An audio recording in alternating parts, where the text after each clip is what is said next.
Dünən Monakoda çox maraqlı bir yarış geridə qaldı. Yarışa maraq qatan əsas şey cərmələrin çoxluğu idi. Yəqin ki, utanmasalar mənə belə cərmə göndərəcəkdilər. Başlayaq Mercedes-dən. Antonelli çox ideal bir yarış keçirtdi. Düz onun keçə biləcəyi heç kim yox idi, amma adam dayanmırdı da. 20-ci dövrədə komanda yoldaşına bir tur fərq atmışdı. Russell Hall belə qazana bilmədi. Ən güclü maşın Mercedes-də olmağına baxmayaraq turnir cədvəlində artıq Hamilton ikinci yerdədir və bu da çempionatın qalanında Russellın üzərində böyük təzyiq yaradacaq. Maraqlı məsələ odur ki, Russellın cəza almağının səbəbi elə Mercedes oldu. Mercedes qarajında 400 nəfər adam işləyir, amma bir nəfər nəzarət eləyə bilmədi ki, adam cərməsini düzgün çəksin. Ona görə də əlavə bir cərimə aldı və çoxlu yer itirdi. Keçək Ferrari'yə. Hamiltonın sevgisi trekdə idi deyə maksimum çalışırdı ki, birinci yer tutsun, amma bacara bilmədi. Bütün yarış Antonellinin arxa qanadını görmək məcburiyyətində qaldı. Hətta bir yerdən sonra görmürdü. Leclerc'e gəldikdə isə Leclerc uşaqlığının keçdiyi küçələrdə yenə də maşını iki divarın arasından keçirdə bilmədi.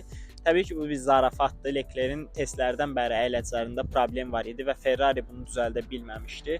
Həmçinin yarış zamanında Stroll'un qəzasında da gördük ki, asfaltın həmin hissəsində olan yiyilməyə görə maşın treki tutmadı və divara çırpıldı. Amma təbii ki, bu Leclerc'in divarlara qarşı olan simpatiyasından şübhə yaratmalı deyil. Red Bull üçün isə ideal yarış ola bilərdi. Təbii ki, Verstappen yarışın əvvəlində maşını yerindən tərpədə bilsəydi, bunun nəticəsində kənarda qaldı və komanda yoldaşı bütün yarış güc yoxdur deyə 3-cü yer tutdu. Yarışda maraqlı məqamlardan biri isə 2 reysinq bursunda ilk 10-luqda qərarlaşması idi və təbii ki, qoca qurd Fernando Alonso o cürə maşını ilk 10-luğa sala bildi. Bunun da səbəbi bir çox sürücünün kənarda qalması və cərmələrin çoxluğu idi. Bizi isə düz bir həftə sonra Barcelonada növbəti yarış gözləyir. Ümid eləyirəm Monaco kimi maraqlı bir yarış görəcəyik.